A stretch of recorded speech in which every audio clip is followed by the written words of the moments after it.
Hi guys, and welcome back to my channel. So in today's true crime video, we are going to be diving into the case of Amina and Sarah Said. Before we do get into it, I just want to point out, as I always do, I am in no way a professional. I don't work in any areas of crime investigation or law. I just simply like to review and learn about different crime cases from all over the world. So all this information is from online sources that are available to you guys and the general public. No disrespect is intended towards anyone I may mention in this video or any of my other videos. So with that being said, let's just dive on right into it. So Amina and Sarah Said were both sisters, and Amina was the eldest, then Sarah, and they also had an older brother named Islam. Sarah was described to be kind of tomboyish, a little bit reserved, and Amina was more outspoken and social. She was also a bit tomboyish like her sister, but also had that girly side to her as well. They both grew up as best friends. They spent a lot of time in each other's company. They went to school together and they were very polite young girls, and they were very popular at school, and they were described as being very smart and model students. Both of the sisters had big dreams academically and for their future. They were always talking about school and college and things like that, and Amina in particular wanted to go to college to become a doctor. So they were very driven young girls, and it was great that they had such ambitions for the future. The girls grew up in Texas, America, and were raised by their Southern Baptist mother, Patricia. However, they were also raised with the old traditions of Egypt, which was where their Muslim father, Yaser, was originally from. So Patricia got married to Yaser when she was only 15 years old, and Yaser was 29 at the time. Patricia's family were not so keen on her marrying Yaser so young. They really tried to talk her out of it, but eventually it just seemed like the wedding was going ahead, and it didn't really seem like love at all between Patricia and Yaser. Patricia says in an interview that she did want to get out of her poorer financial status at the time, and that Yaser was promising her all of these things, that he was very wealthy and had a lot of land back in Egypt, and that if she married him, that she would be taken care of. Patricia says that when her and Yaser first got married, it was very good. It was all very loving and, you know, what you would imagine a marriage should be. And then she says later down the track, maybe about 6 to 7 months into their marriage, things started to go downhill. Both Yaser and Patricia worked at the time. Yaser was a taxi driver, and I'm so sorry I couldn't find Patricia's occupation or what she was doing at the time. I just couldn't find it for the life of me on the internet. So if any of you guys know, then please drop a comment below, because I'd love to know. However, I saw in some interviews that Patricia's family said that she was working at the time. Yaser was beginning to not live up to his promises to Patricia, and he started to become very controlling, and he wouldn't even let Patricia see her own family because they were American, and basically he just thought Americans were complete trash, and that it was a mistake that he married into an American family or married an American in the first place. Yaser then began to become more physically abusive towards Patricia. He would often come in from work very late at night and wake Patricia up by hitting her, and he would also just trash the entire room, their bedroom, just throw things everywhere, and then force her to sit there and clean it up. One time Yaser actually cut Patricia's leg because she said no to having intercourse with him one night. So he was really starting to amp up the violence, I guess, and he was just becoming more controlling and more manipulative over Patricia. Patricia also says that she knew Yaser was having 6 other affairs with different women, and they're just the ones that she knows about. So there could have been many more beneath the surface that she didn't know about. And she also said that Yaser would often get her to pose for photos with huge guns that he just kept around the house, and would often put knives to her throat and take photos of her. Patricia just put up with this mental and physical abuse from Yaser, and eventually he started protruding all this abuse onto their daughters, Amina and Sarah. He would come into the girls' room in the middle of the night, waking them up by waving guns around in the air, just absolutely frightening them to basically make them do whatever he wanted. He was said to have physically abused the girls, and Amina actually wrote in an email, quote, "He kicks me in the stomach, kicked me in the face with his boots, tells me to sit up, whore." Yaser would often take really, really creepy videos of Amina and Sarah, zooming up on their different parts of their body, on their faces, on their eyes, all while saying just really creepy things. And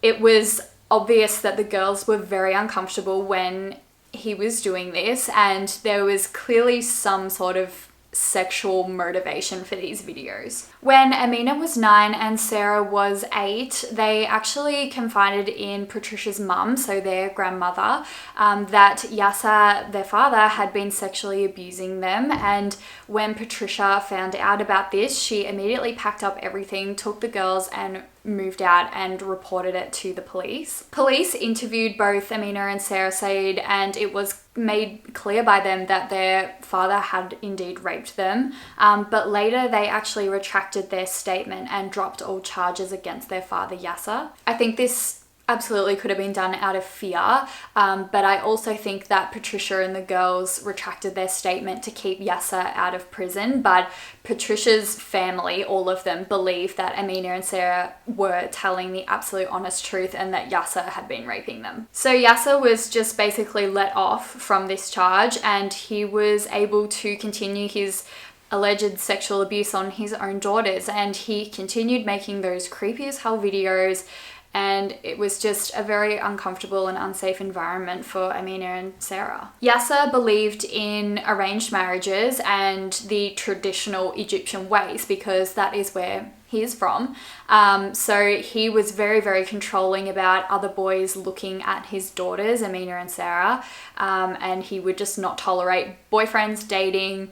No other boy or man except him could look at his daughters. Yaser actually took Amina to Egypt with him when she was 16 years old, and he was already trying to find a husband for her, an arranged marriage, and he was also trying to find one for Sarah as well, but Amina was just resistant. She said absolutely not. In the summers, Yaser would just continue to take his daughters to Egypt to try and find them a husband to eventually just marry them off. Amina had confided in her boyfriend Joseph. She had a secret boyfriend, and we will get more into that later in the video, but she had told him that she knew after graduation that she would be sent off to Egypt to marry a complete stranger, and that she would basically just go to the highest bidder. Obviously, the girls were raised in America, so they just wanted to grow up and fall in love and get married to whoever they chose. The thought of an arranged marriage was just absolutely horrifying to them. Yaser treated his son and the eldest sibling, Islam, very, very differently than the way he treated Amina and Sarah.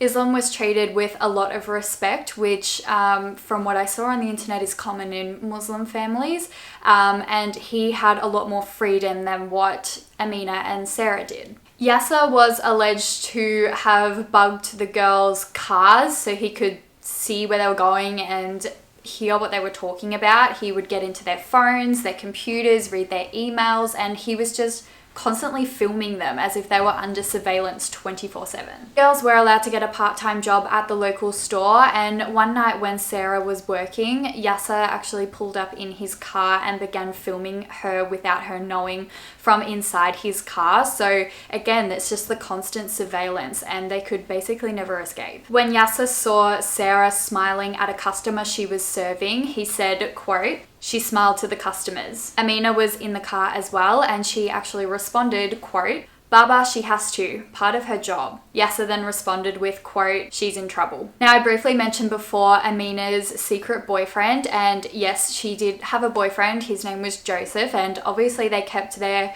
relationship very much on the down low because Yaser wouldn't have approved. Amina and Joseph met when they were actually a lot younger. They were in the same martial arts class, and they were described as Romeo and Juliet. They both instantly had an attraction towards one another, and it wasn't long before they both fell into a serious relationship. They were actually together for 4 years, and Joseph just absolutely was head over heels for Amina, and Amina obviously felt the same way, and Joseph's mother just fully approved of Amina. She adored her and just thought she was absolutely beautiful. So as I said, their relationship was kept on the down low because Yaser just would not have approved whatsoever, and he was a dangerous man. And slowly, little by little, Amina started opening up to Joseph about the abuse that she was suffering at home and the abuse that Sarah was also suffering at home. And she actually would text Joseph on a completely separate phone that was unknown to her father, because she was just so scared of Yaser finding the messages. Her and Joseph used to talk in code, and they were just never allowed to be seen together because Amina was just so scared if Yaser ever saw them together and what he would do to Joseph. Joseph's mother actually remembers Amina showing her a family photo of the Saids, and Amina was saying, if you ever see any of these people on the streets or around your home, to make sure to get to a safe place and call the police immediately because they are dangerous people. Joseph just really cared about Amina and wanted to get her out of that dangerous situation. It was very hard for him to stand by and just watch all this going on, and they actually had discussed plans of eloping. Joseph said he didn't care where, he just wanted to be married to her and to get her out of the horrible situation she was in, and he said that he didn't care if he had to even drive to Vegas just to get married to her. Right at this time, Yaser had actually been snooping around and gotten a hold of one of Amina and Joseph's love letters, and he soon realized that Amina had a secret boyfriend. Amina was just not giving up any information about her boyfriend Joseph because she loved him, and in turn this resulted in Yaser beating her repetitively until she would tell him exactly who Joseph was. Amina knew that Yaser would potentially kill Joseph, and she was just getting beaten and beaten until her father told her to never see him again. Within days, Yaser had picked up his whole family and moved them from Bedford to the town of Louisville, which was about 20 miles away, just so Amina would not be near Joseph. Joseph's mother said that Amina was just way too scared to even contact her or Joseph for help because she was just so terrified of what her father might do to them. It was actually said that Amina herself said that she knew her own father, Yaser, would eventually kill her, that it was just a matter of time, which is just so awful. There were emails that were found from Amina that showed signs that she wanted to commit suicide, possibly. One of them stating, quote, "Next time he leaves his gun on the washer, I'm going to use it for what he bought it for, which is to kill me. I'll make it easier for him." Yaser was still trying to sell the girls off to Egypt to arrange marriages to the highest bidder, but Amina was just absolutely flat out refusing to go or to be married off, and this just enraged Yaser so much that he threatened plainly to kill her. At this point, he actually also found out that Sarah had a secret boyfriend herself, and he also threatened to kill her too. At this point, Amina and Sarah realized that they needed to just get away from their father Yaser because they knew that he was serious with his threats. The two decided to run away along with their mother Patricia, and they just took off to Oklahoma and leased an apartment to hide in. Both girls and their mother broke their SIM cards so that hopefully they would just lose connection with Yaser. In the meantime, Yaser was actually going to Patricia's family to ask where they had run off to and that he wants them back. He was pleading with the family, saying that he wanted them back and that he'd keep them safe and promised to stop what he was doing. And Patricia's family knew that this was just all a lie. He would just go back to his same ways and that it was an unsafe environment. So they pleaded with Patricia to not go back to Yaser or to bring the girls anywhere near him because they knew how dangerous he was. Unfortunately, this did not happen. Patricia made the mistake of calling Yaser on her new mobile, and this means that he had contact with them. Amina could see that her mother was cracking under pressure of Yaser telling them to come home, pleading with them to come home, and she did not want to go back. She was terrified of going back. She thought that her mum would force her and Sarah to go back to Yaser. So this next part really, really frustrated me, and I know from reading other people's comments about it that it also really frustrated them. Patricia tells her daughters that they were going to return to Texas just to see family members over the Christmas period. Keep in mind, Yaser picked up his whole family and moved to Louisville before they moved out, so the rest of Patricia's family was still back in Texas. So the girls thought they were just going back to family and that they weren't going to Louisville to see Yaser at all. Amina and Sarah were still very reluctant to go because they could again see that their mother was cracking under pressure and they just really didn't want to risk seeing Yaser. Patricia tells her daughters that they are not going to Louisville to see Yaser. They don't have to stay with Yaser.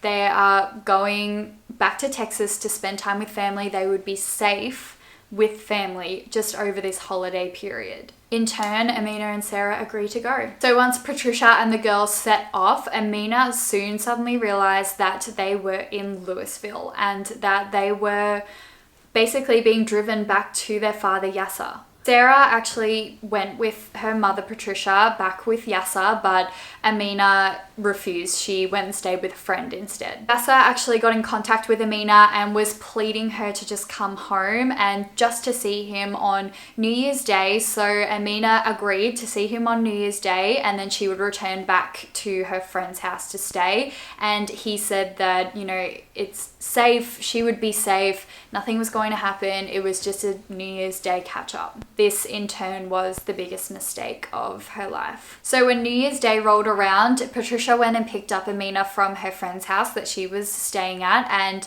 brought her home to Yaser and Sarah. Yaser said that he wanted to just have a chat with Amina and Sarah about everything that was going on and was just going to take them out for a bite to eat, just on his own without Patricia. The girls get into their father Yaser's taxi and drive away, and that was the last their mother Patricia ever saw of them again. Suddenly, police receive a frantic 911 call from Sarah saying that she is dying and that she's being shot at. The operator couldn't actually get Sarah to explain where she was, the address that she was at, and this was because she was dying. She couldn't talk, and actually other people of the public were phoning in 911 to say that they could see two bodies in a cab outside a particular hotel. Police quickly arrived to the scene and found Amina Said lying dead with 2 gunshot wounds and Sarah Said lying dead with 9 gunshot wounds inside the cab, but the driver was absolutely nowhere to be seen. During her 911 call, Sarah had actually shouted out, quote, "My dad shot me, I'm dying." This is obviously so awful to hear. However, she did identify her and her sister's killer, which assisted police and investigators so much. Police and investigators just scoured everywhere for Yaser, around where the cab was parked. They went back to his home, but they just couldn't find him anywhere. And in the meantime, the news of Amina and Sarah Said's death was reaching friends and family. Joseph was just absolutely heartbroken when he found out the news that his girlfriend Amina had passed away, and he just said that his whole world broke. It just felt like there was no hope. It really, really affected him because he loved Amina so, so much. As I said before, this case is very, very frustrating.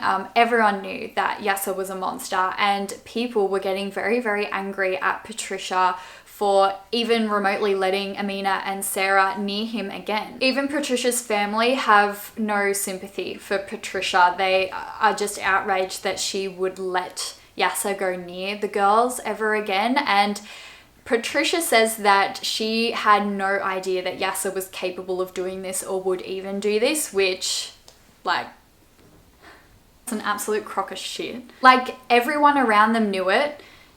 Patricia's family knew it. The girls knew it themselves. How did she not know it? Obviously, we know that she suffered abuse at the hands of Yaser, and that can, of course, come into play, but when your daughters are involved, I just can't believe that she would let her daughters be in such a dangerous situation like that. It's very hard to feel sympathy for Patricia. Some people believe that it was a culture clash because Yaser just had such strong traditional Egyptian beliefs, it just crashed with the American way. And when the girls got American boyfriends, it just tipped him over the edge. It was also said that this could have been an honor killing, which is basically the philosophy of, if you don't honor me, then I will honor myself by killing you. And that is what Yaser did. Other people believe it's just flat out murder. Yaser was a monster and he just murdered his daughters. Now, what is crazy is that Yaser has still never been found. He's on the FBI's top 10 most wanted list. There has been potentially multiple sightings of him over the years, and it's 2020 now, so he's been on the loose for 12 years. His charges are unlawful flight to avoid prosecution and capital murder multiple for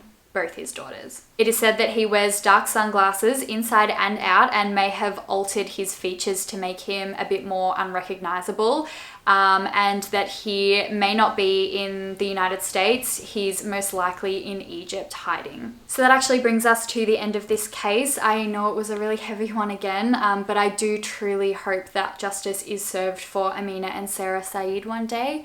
And thank you so much if you are still here watching. I will see you in my next video. Bye.